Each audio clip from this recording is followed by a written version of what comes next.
கியூபிக்கில் எந்த மாதிரி task complete பண்ணணுங்கிறத பார்ப்போம். உங்களோட கியூபிக் அக்கௌண்ட் ஓப்பன் பண்ணிக்கோங்க. ஓப்பன் பண்ணிட்டீங்கன்னா இந்த மாதிரி பேஜ் ஓப்பன் ஆகும். கீழே ஒரு ஆட்ஸ் வரும், ஓகேங்களா? ஸோ அந்த ஆடை வந்து மினிமைஸ் பண்ணிக்கோங்க. இந்த ஆரோவை கிளிக் பண்ணி மினிமைஸ் பண்ணிக்கோங்க. மினிமைஸ் பண்ணிட்டீங்கன்னா உங்களுக்கு இந்த மாதிரி ஒரு பேஜ் ஓப்பன் ஆகும், சரிங்களா? இதில் வந்து டாப்பில் பார்த்தீங்கன்னா ஒரு ஆட் இருக்கும். ஒரு ஆட் இருக்குல்ல, அந்த ஜஸ்ட் அந்த ஆடை கிளிக் பண்ணி ஒரு 10 செகண்ட் வெயிட் பண்ணுங்கள், சரிங்களா?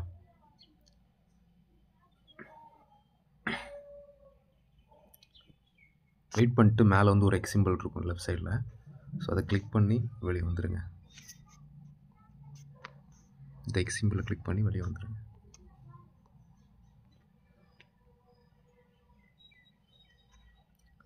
ஸோ கீழே மொத்தமாக உங்களுக்கு ஆர்டிக்கிள் இருக்கும், அதை ஜஸ்ட்டு ஸ்க்ரோல் பண்ணிக்கோங்க மெதுவாக, ஓகேவா? ஆட்ஸ் வரும்போது மட்டும் அதை கிளிக் பண்ணி ஒரு 10 செகண்ட் வெயிட் பண்ணிக்கிட்டு வெளியே வந்துடுங்க. இன்னொரு ஆட் இருக்குது, அதை ஓப்பன் பண்ணி ஒரு 10 செகண்ட் வெயிட் பண்ணுங்கள்.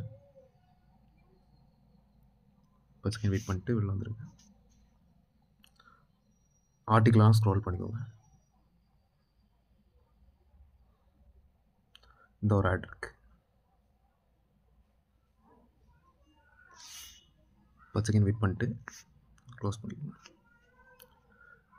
இப்போது ஃபஸ்ட் பேஜ் முடிச்சிட்டோம். இதுக்கப்புறம் என்ன பண்ணுறீங்கன்னா பர்ச்சேஸ்ன்னு இருக்குல்ல கீழே, ஸோ அதை கிளிக் பண்ணிக்கோங்க.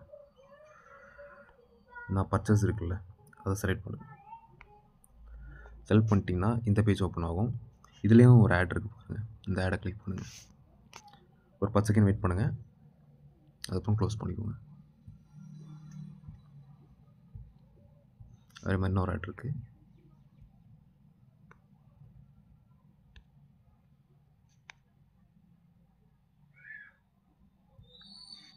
ஒரு 10 செகண்ட் வெயிட் பண்ணிக்கிறேன்,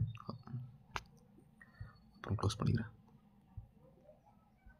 இந்த மாதிரி ஒவ்வொரு ஆடையுமே வந்து ஜஸ்ட் கிளிக் பண்ணி ஒரு 10 செகண்ட் வெயிட் பண்ணுங்கள்.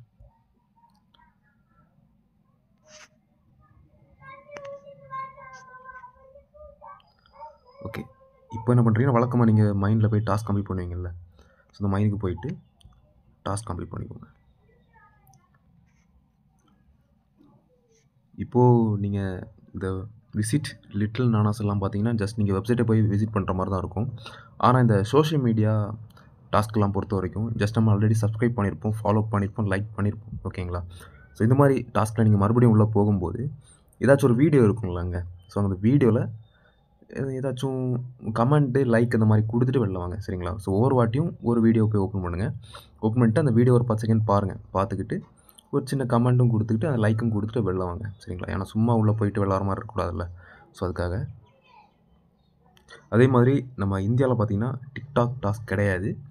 ஸோ இருந்தாலுமே நீங்கள் அந்த பட்டனை கிளிக் பண்ணிங்கன்னா உங்களுக்கு ஒரு பாயிண்ட் ஆட் ஆகுது, சரிங்களா? So next time task complete பண்ணும்போது அதையும் வந்து ஃபாலோ பண்ணிக்கோங்க. ஜஸ்ட் அந்த டிக்டாக் அந்த பட்டனை கிளிக் பண்ணிங்கன்னா ஒரு ஒயிட் கலர் பேஜ் ஓப்பன் ஆகும். ஸோ டாஸ்க் ஒரு ஆடும் இருக்கும், சரிங்களா? ஸோ அதை கிளிக் பண்ணிங்கன்னா சாரி அதுலேருந்து வெளில வந்துட்டிங்கன்னா உங்களுக்கு இதுலேயுமே ஒரு பாயிண்ட் உங்களுக்கு ஆட் ஆகிடும். ஸோ நெக்ஸ்ட் டைம் அதை ஃபாலோ பண்ணிக்கோங்க. இப்போது நிறைய பேர் டவுட் இருக்கும், இப்போ எதுக்கு நம்ம வந்து அந்த ஆர்டிக்கிளெல்லாம் ஸ்க்ரோல் பண்ணோம், எதுக்கு அந்த ஆட்ஸ் எல்லாம் அவ்வளோவே பார்த்தோங்கிற டவுட் நிறைய பேருக்கு இருக்கலாம். ஸோ அதுதான் இந்த ஆர்டிக்கிள்லாம் நீங்கள் ஸ்க்ரோல் பண்ணணுங்கிற விஷயத்தை தான் இந்த கம்யூனிட்டி மிஷன் நோட்டீஸ் போர்டில் வந்து அவங்க இன்ஃபார்ம் பண்ணியிருக்காங்க, சரிங்களா? ஸோ அதுக்காக தான் நீங்கள் உள்ளே வந்த உடனே அதை டாஸ்க் கம்ப்ளீட் பண்ணிடுங்க, அதுக்கப்புறம் நம்ம டாஸ்க் கம்ப்ளீட் பண்ணுங்கன்னு சொன்னேன், சரிங்களா? ஸோ ஃபாலோ பண்ணிக்கோங்க.